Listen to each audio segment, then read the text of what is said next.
Também fez nas afirmações deste fim de semana uma defesa do impeachment do ministro Alexandre de Moraes. O senhor endossa?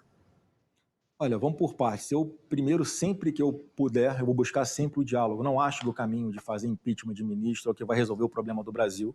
Eu sempre acreditei, e eu continuo acreditando, Rosiane, numa autorregulação do próprio Supremo. E eu acho que essa é uma excelente oportunidade para que o Supremo tente retomar as rédeas da Corte, parar de ser toda hora sugada para dentro de uma discussão que não é institucional, relativa apenas a um ministro, para que as coisas voltem à normalidade. Só vão voltar à normalidade quando esses inquéritos todos forem arquivados.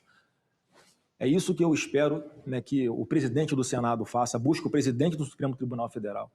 Tenha uma conversa franca de olho no olho, porque o Brasil está cheio de problema e não dá para a gente continuar usando o aparato estatal para promover uma destruição de reputação de uma pessoa honesta que chama-se Jair Bolsonaro. O povo brasileiro vai ter a oportunidade esse ano de escolher candidatos que se comprometam com o resgate da nossa democracia, porque o nosso alvo nunca foi o Supremo.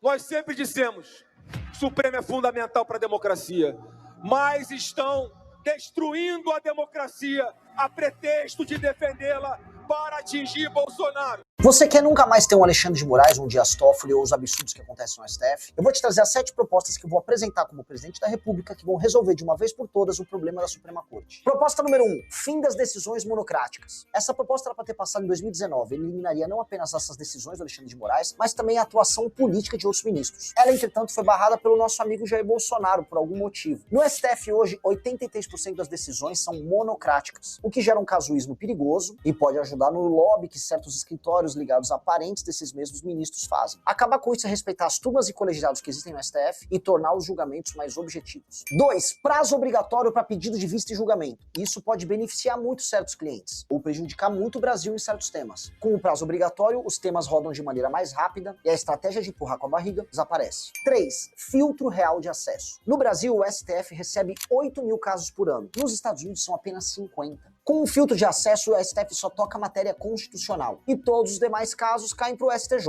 Isso não apenas melhora as decisões da STF, focando apenas na defesa da Constituição, como também diminui o casuísmo e o lobby na Suprema Corte. 4.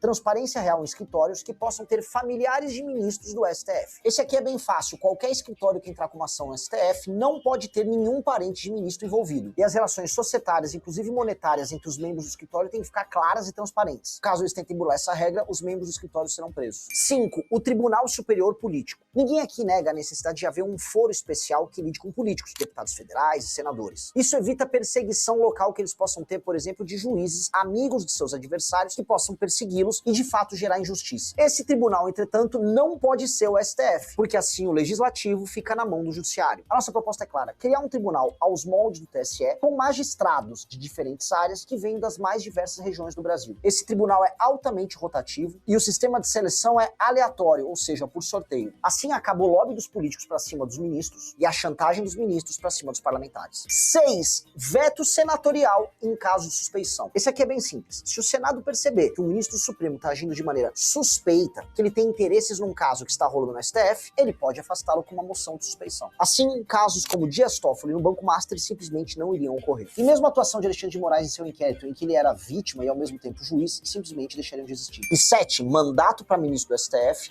e quarentena após o cumprimento desse mandato. Esse aqui é muito simples. Ministros do STF têm que ter um determinado mandato por um determinado período de tempo para cumprir obrigações estritamente constitucionais. Terminou o mandato, quarentena de alguns anos, proibindo ele de atuar na área jurídica ou qualquer área ligada à política. Gostou dessas propostas? Compartilhe elas. Meu nome é Renan Santos e eu sou pré-candidato à presidência da República. Eu não tenho nenhum receio de pedir a prisão do ministro Alexandre de Moraes.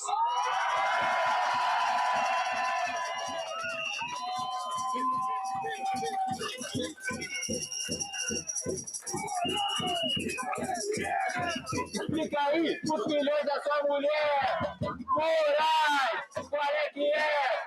Explica aí os milhões da sua mulher, Moraes, qual é que é? Explica aí os milhões da sua mulher.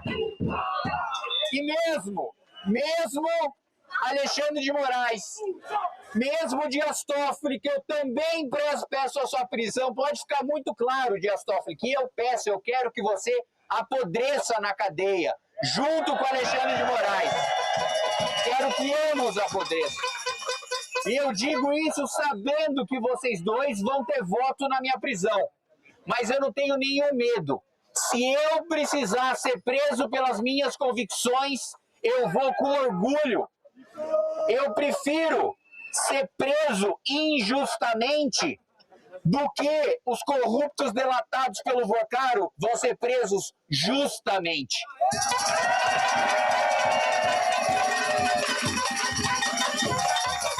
Eu prefiro ter.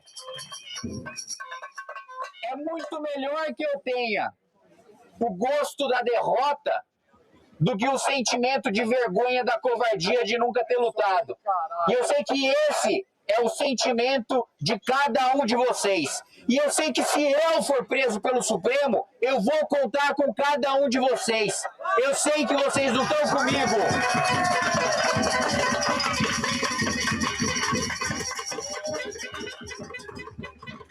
Eu sei que é isso que vocês esperam de mim. É isso que vocês esperam de um representante do Movimento Brasil Livre e do Partido Missão, que tenha a coragem de levar a sua convicção até o final. Então, para fechar, mais uma vez, eu quero deixar um recado muito claro. Eu vi a sua quebra, Lulinha. Eu vi os 19 milhões que você movimentou, ninguém me contou. Eu vi, Alexandre de Moraes, a quebra do Vocaro.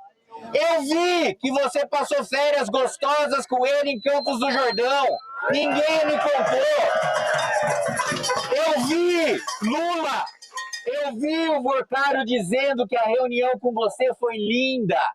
Eu vi o Vocaro dizendo que você chamou o presidente do Banco Central para atender ele, para servir cafezinho. Eu vi você dizendo que o presidente chamou o ministro de Minas e Energia para te atender. E, aliás, mais um processo que eu preciso falar para vocês. Eu disse, e eu repito, que deputados da base do governo me disseram que Lula e Marcola, assessor do Lula, receberam sim Vocaro mais de uma vez. E ontem eu fiquei sabendo que agora eu estou sendo processado pelo Marcola por ter revelado isso. E eu estava fazendo os cálculos com os meus sofridos advogados. Esse é o meu processo de número 50, só em trâmite. Ei, Marcola, vai tomar no cu! Ei, Marcola, vai tomar no cu! Ei, Marcola, vai tomar no cu! Ei, Marcola, vai tomar no cu! Ei, Marcola, vai tomar no cu! Então, para fechar e para reforçar, Supremo, Dias Toffoli, Alexandre de Moraes, Lula, Zettel, quem recebeu doação do Zettel, Tarcísio, Bolsonaro, todos vocês a serem delatados pelo Vocaro, saibam, e eu até faço um pedido para todos esses bandidos. Se vocês forem prender alguém por pedir a prisão de vocês, não prendam ninguém que está aqui. Prendam a mim. Venham para cima de mim. Porque eu represento essas pessoas. Venham para cima de mim. A gente vai seguir até o final.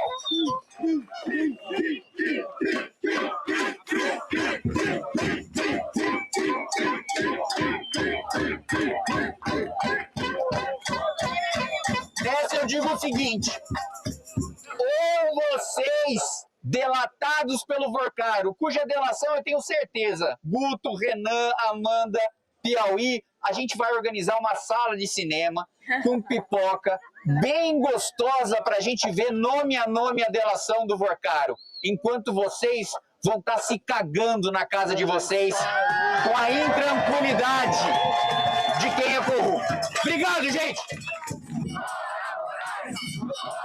Pessoalmente, nos 4 anos de governo Bolsonaro, trabalhei incansavelmente para distensionar relações do governo com o Supremo. perdi a conta de quantas vezes eu tive reunido com ministros do Supremo para mostrar o lado, a cabeça do presidente Bolsonaro, tranquilizá-los de que não havia nenhuma tentativa de ruptura de nada, que ele só queria paz para governar, algo que ele não teve nos seus 4 anos. Eu nunca havia assinado um pedido de impeachment de ministro Supremo. Eu fui contra, sim, é importante trazer isso a público também, a CPI da Lava Toga, porque qual presidente da República que quer uma CPI aberta durante seu mandato? Nenhum. E uma CPI que não tinha um objeto bem definido, uma CPI que jamais seria instalada, e uma CPI que seria, sim, uma declaração de guerra do governo contra o Supremo Tribunal Federal, o que eu não concordo, nunca concordei com esse tipo de ataque a instituições, e coisa que o presidente Bolsonaro também nunca fez.